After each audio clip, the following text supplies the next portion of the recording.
Oke, pada video kali ini kita akan ngebahas tentang materi mikrotik basic gitu.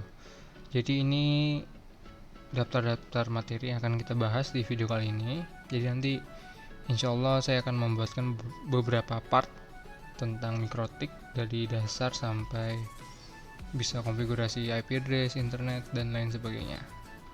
Jadi langsung aja kita praktekin. Di sini yang pertama ada remote mikrotik dan port service. Jadi untuk mengakses perangkat yang namanya mikrotik itu kan ada sebuah alat ya, bisa jadi router, bisa jadi access point router. Nah kayak gini, untuk kita supaya bisa mengakses mikrotik atau bisa nyeting mikrotik, kita perlu meremote-nya. Nah untuk meremote-nya di sini banyak caranya. Kita bisa pakai Winbox, aplikasi yang disediain oleh mikrotik, bisa lewat www atau browser, bisa juga lewat SSH maupun internet ya. Nah kalau untuk Winbox kita biasanya download di mikrotik.com. Kita download. Nah di sini kita pilih software. Nah di sini ada pilihannya Winbox, mau pakai versi yang 64 bit atau 32. Nah, silakan download. Nah kalau saya di sini udah download Winbox seperti ini gitu ya. Jadi kalau misalnya mikrotik kalian sudah terhubung dengan kabelnya itu connect ke laptop kalian atau ke PC kalian, nanti akan keluar nih IP address beserta MAC address-nya. Biasanya kalau misalnya mikrotik yang masih kosong gitu, apa nggak ada sama sekali, itu juga ada kayak gini. Tapi mungkin IP address-nya 000. Kalau di sini kan sudah saya config ya. Jadi untuk loginnya tinggal klik salah satu, kita bisa ngeklik pakai MAC address maupun IP address. Berubah kan kalau kita klik MAC address, connect to-nya MAC address. Kalau kita ngeklik IP address, ini akan berubah jadi IP address gitu. Kita connect. Nah itu salah satunya, meremote mikrotik menggunakan Winbox gitu. Winbox. Nah di sini selain Winbox kita juga bisa meremote mikrotik menggunakan yang namanya SSH ataupun browser. Kalau SSH biasanya kita menggunakan Putty aplikasi gitu. Ada nggak ya aplikasi? Kita download dulu Putty.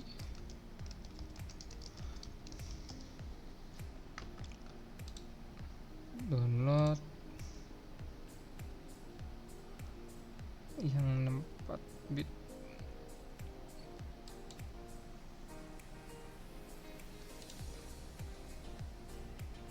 Nah sekarang kita coba dulu nih pakai yang browser. Cara gimana? Kita tinggal masukin IP address-nya aja. Kalau kalian lihat IP address di sini kan IP address-nya banyak nih. Nah IP address yang buat LAN kita berapa nih? Di sini kan 1.1 ya. Kita tinggal masukin IP address 1.1. Karena kan ini IP router ya. Jadi 192.168.1.1 terus enter. Nah otomatis kita akan login masuk ke mikrotik menggunakan namanya Webfig. Nah ini namanya Webfig nih. Nah ini menggunakan yang namanya browser, tapi nama aplikasinya gitu biasanya kita sebutnya Webfig gitu, web configuration. Nah di sini juga sama, hampir sama kayak mirip mikrotik ya. Maksudnya hampir sama mirip Winbox. Jadi kalian bisa nyeting sesuai dengan Winbox, sama ya, nggak jauh beda. Nah terus kalau untuk pakai SSH, kita tadi aplikasi yang download ini open, install dulu putihnya.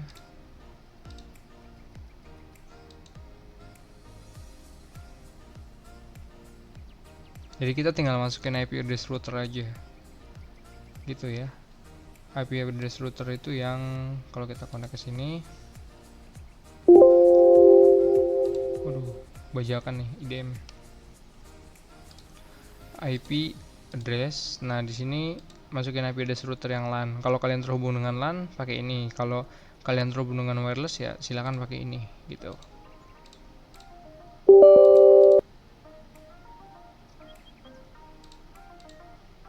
Nah, nanti akan kebuka putih.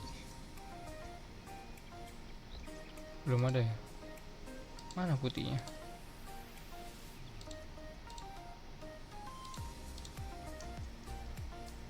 Nah, ini kan aplikasinya nih. Kita remote tinggal masukin IP address-nya aja 192.168.1.1. Tapi kalau untuk di SSH atau telnet ini kita menggunakan konfigurasinya CLI. Kan bisa pilih nih telnet atau SSH. Open. Misalnya ini remote tadi pakai apa? Sorry ya, ulang. Kita remote-nya pakai SSH 192.168.1.1.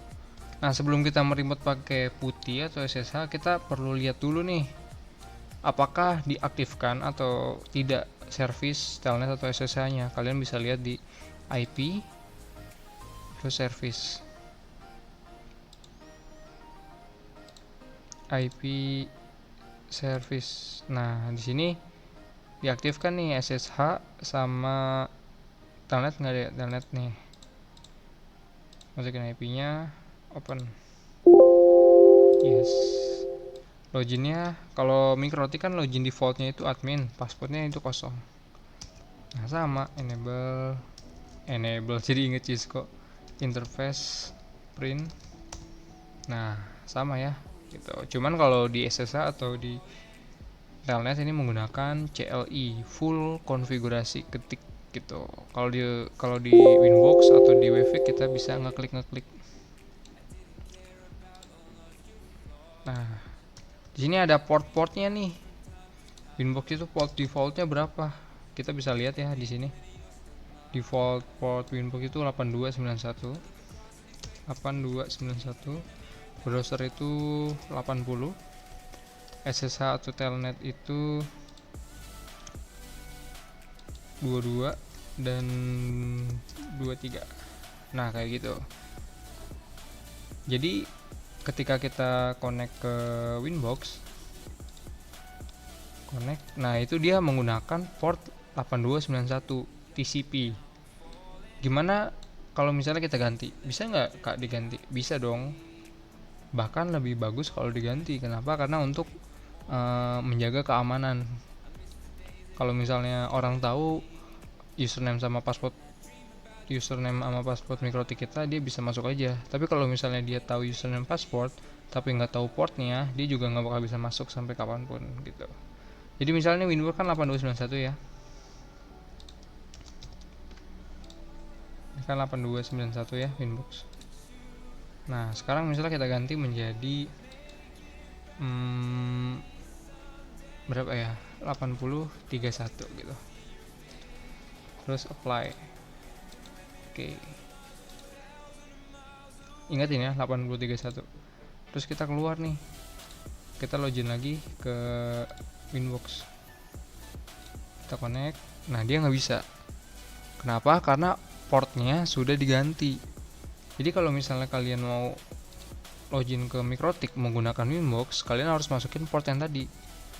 Tinggal tambahkan titik 2 di belakang IP address 80. Ini kan titik 2 dulu 8031. Habis itu enter. Nah, baru dia bisa masuk. Kenapa? Karena tadi portnya udah kita ganti. Tuh. Ya kan portnya kita ganti. Sedangkan kalau misalnya kita menggunakan Wi-Fi atau web itu dia tetap bisa. Kenapa? Karena port yang ada di web itu nggak kita ganti, masih default gitu. Coba kita ganti juga ya. Kita ganti 8081 gitu misalnya, apply. Oke. Terus kita reload. Nah, dia nggak bisa. Masih bisa. Kita keluar dulu. 921.1. Nah, dia nggak bakal bisa. Kenapa? Karena portnya udah diganti. Kalau kita pengen masuk ke Mikrotik menggunakan web browser, kita perlu masukin port terbarunya 8081. Tinggal tambahkan di belakangnya aja titik 2 8081. Baru dia bisa mengakses MikroTik menggunakan yang namanya web browser gitu, atau wefik atau www. Begitupun juga nanti di Telnet atau SSH gitu. Kita kembali lagi 8291 nya, apply, terus kita kembali lagi ini 80. Oke. Nah, jadi begitu ya untuk pembahasan tentang remote MikroTik port service. Oke. Jadi nanti kalian bisa coba praktekin. Oke, sampai sini dulu untuk video part pertama. Kalau misalnya kita bahas sampai semuanya cukup panjang, nanti kalian bosen.